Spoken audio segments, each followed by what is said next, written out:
When Maya's 6-year-old son began talking to an imaginary friend named Pixel, she thought it was harmless. But then Pixel started whispering things no child should know, how the blinking street light outside their window repeated the same pattern every hour, how the neighbor's dog barked at exactly 7:37 p.m. each night, how the newspaper's headlines mirrored last week's, word for word. Maya, a software engineer, dismissed it as coincidence, until she, too, spotted the loops. News stories, social media posts, even conversations at the grocery store seemed to be caught in an endless, orchestrated cycle.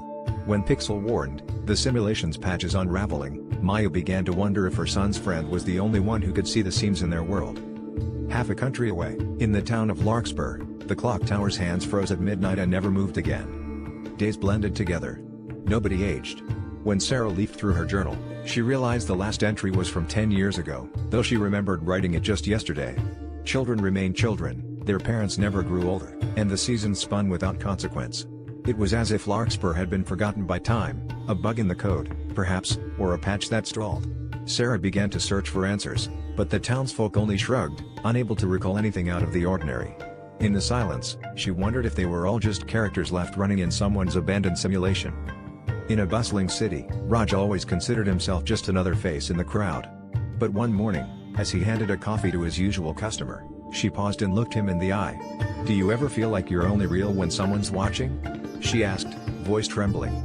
Raj laughed it off, but the question lingered. Over the next days, he found himself noticing strange moments, people frozen mid-step when he looked away, conversations that stuttered back to life only when he paid attention.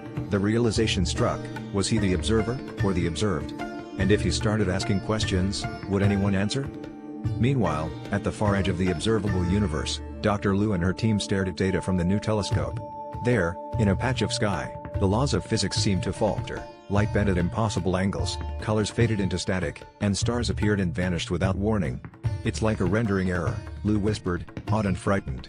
If the universe was a simulation, this was its cosmic firewall, a boundary where reality itself was still loading, or perhaps, where truth was kept from prying eyes.